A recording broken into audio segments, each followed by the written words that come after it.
So, we're going to start with some unlimits. So these guys are all being unlimited. Who actually cares about any of these cards? I don't think anyone. These are all just weird Konami hits. I don't get it. So these are all unlimited for our tournaments. Next up, there are 8 more cards that are significant that are going to 3 that were limited by Konami that we think are perfectly fine at 3. If you don't see anything on here in this entire presentation that was at 1 or whatever changed, they are staying the same. There are some cards that are staying at 1. First major card, Planet Pathfinder back to 3. We think this is perfectly fine. In a format where we don't have Metaverse or Terraforming, it's perfectly fine for decks to have a worse Terraforming to search their field spells. We have Udgarda, because they only play 1 anyway. Mirror Shield doesn't do anything. Maybe it's a concern, but it's perfectly fine. Like, it's not that crazy. It's very easy to out. Very easy to play around.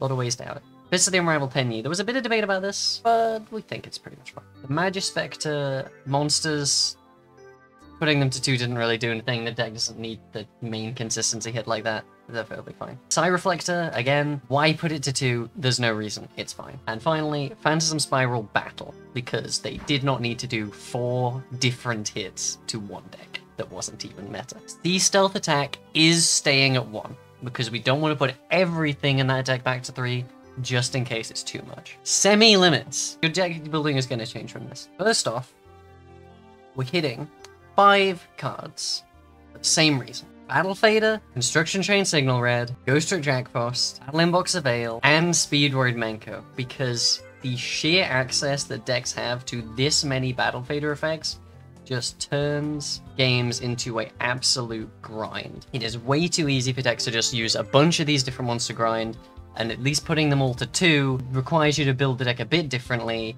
and you can't just use the same playset of the same Battle Fader that your deck uses optimally, like with Menko to make rank 4s or Veil to make rank 4s. Yes, only 10 Battle Faders rather than 15, which is a pretty significant change. And there is one more change to 2. Next, Vishuda, going from 1 to 2. We're not unlimiting it.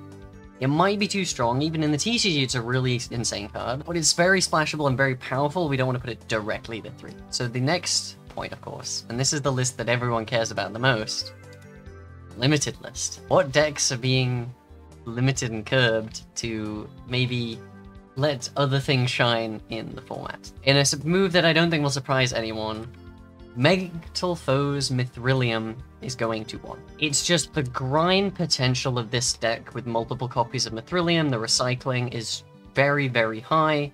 The deck is already performing perfectly fine.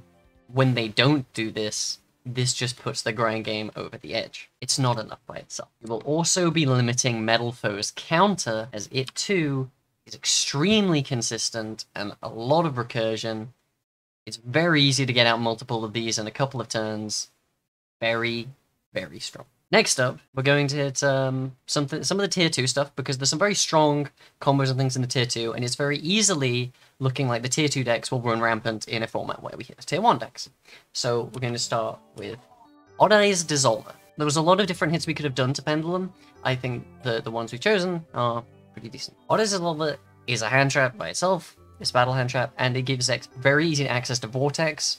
We felt that this was a better hit than just hitting Vortex outright. There's decks that make it very fairly, that require a decent amount of effort. It's a fine boss monster. This is just a very easy way of getting out very reliably. Hit to all Pen decks to keep things in line, because we've noticed Pen decks are very powerful in this format. There's a lot of Pen decks that are very, very usable and very, very strong. So our next hit is to everything. Ignite Reload. Gives every single Pen deck a mulligan. It's extremely powerful, just to make it a bit harder for Pen decks to just recycle everything and redefine their hands and optimize their hands. Summoner's Art will also be going to 1, because it's a very easy way to get to your scales in pretty much every single Pen deck in the format.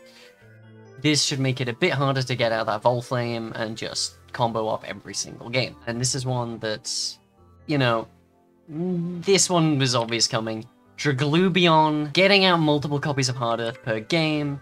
It's oppressive. I could cover it up with my webcam because I'm a genius, but this card is oppressive at multiple copies. We're just limiting it so it can't just build entire format around it with, like, summon Draglubion. It gets cleared, summon a second one, summon a second Hard Earth. It's not impossible for decks to out one Draglubion and Hard Earth. it gets pretty difficult once you've summoned out 2 of them, or even 3 of them by resolving the same Draglubion twice. I think this card is still perfectly serviceable at 1, it's still perfectly powerful at 1, that end board is still something you can achieve, it just stops you from making it multiple times per game. Next up, we are hitting 2 surprise cards.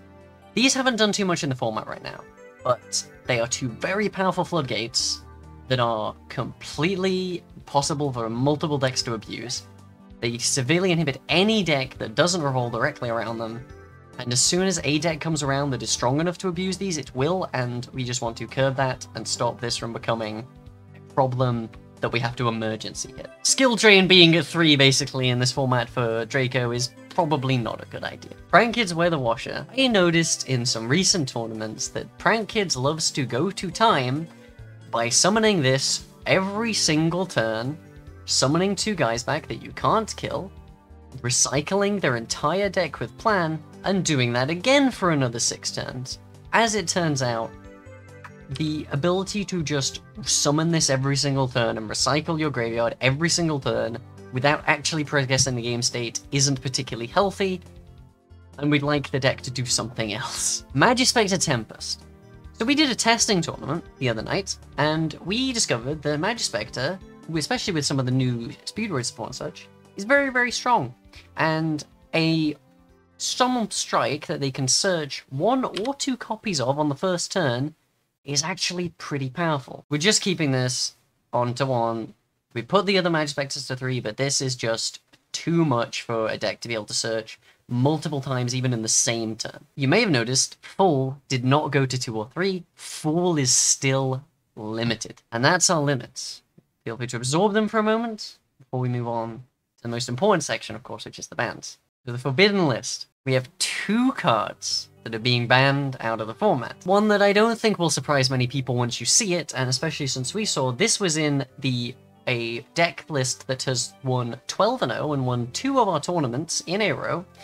It was not used in the most recent tournament, but the player was not in. And this was even used in decks like Metal Foes, but it's abusable in any deck that can play Condemned Witch. And that is Aurora Paragon. This is an extremely accessible, extremely splashable floodgate. It's easy to put out on the opponent's turn, and it creates a game state where if you don't open a spell or monster effect like Vishuda that outs this on the first turn, you have lost the game. Yeah, it's a window for your opponent's normal summon. And you may have noticed something that has not been put to 3, is not still at 2, is not at 1. Megalith Bethor is not living through this format anymore. This deck needed curbing. It enables Megalith to completely clear an entire board with few answers to it, since it's summoned on a quick effect.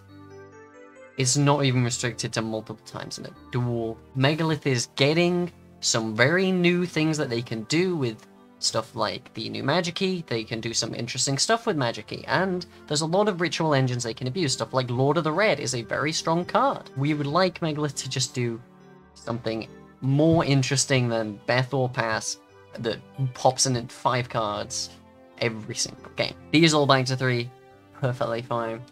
These all to 2, probably fine.